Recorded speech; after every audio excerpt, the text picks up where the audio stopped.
Hello and welcome to your in-depth horoscope forecast for week commencing the 27th of January for the Sun or the Ascendant. If you're new to my channel, I'd be honoured if you subscribed. This week sees the Sun and Mercury in the friendly sign of Aquarius. This is an opportunity to network, to socialise, to interact with others. Mercury also in the second half of this week forges a great semi-sextile with Saturn and Pluto. So if we can work towards a long-term plan but try to get concrete evidence, tangible progress, then that's certainly a good link.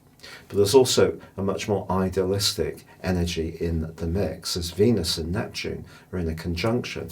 This can be quite beautiful and bring something magical into our situations around a relationship.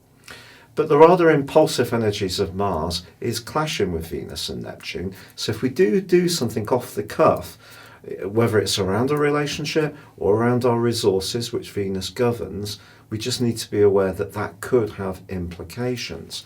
Fortunately, Venus forges a very anchoring link with both Saturn and Pluto itself in the last 3 days of this week. So if there is a relationship that emerges this week that does have real promise, then perhaps it can have a future. There is a quarter moon as the week draws to a close on Sunday, on the 2nd of February, and this occurs in Taurus. The second 11th house axes which are being aroused here ask us to think about our longer term planning around resources, also about the group interactions we have, who does and contributes what, and just be aware of what our values are. I think that's going to be a critical issue. Your specific forecast, Cancer, shows the North Node in your sign, very much to do with your emotional consciousness, is in a clash with the Sun in the part of your scope that's to do with shared resources, business matters, anything to do with where you're deeply invested. But finding a balance between what's right for you, the individual, and the other person or the other situation could prove a bit tricky in the first half of this week. I think you're going to be particularly idealistic this week, which is a wonderful quality.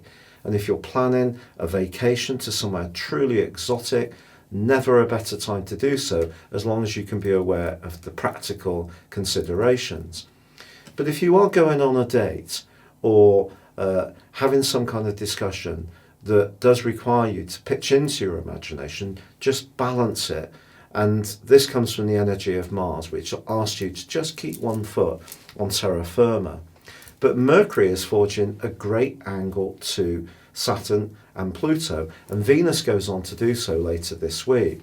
And around your interactions with others, there could be one personal situation which is showing real promise. It may not necessarily be something that's flowing, it may be a step-by-step progress, but it can give you a sense of encouragement. Now, as the week draws to a close, there is a quarter moon.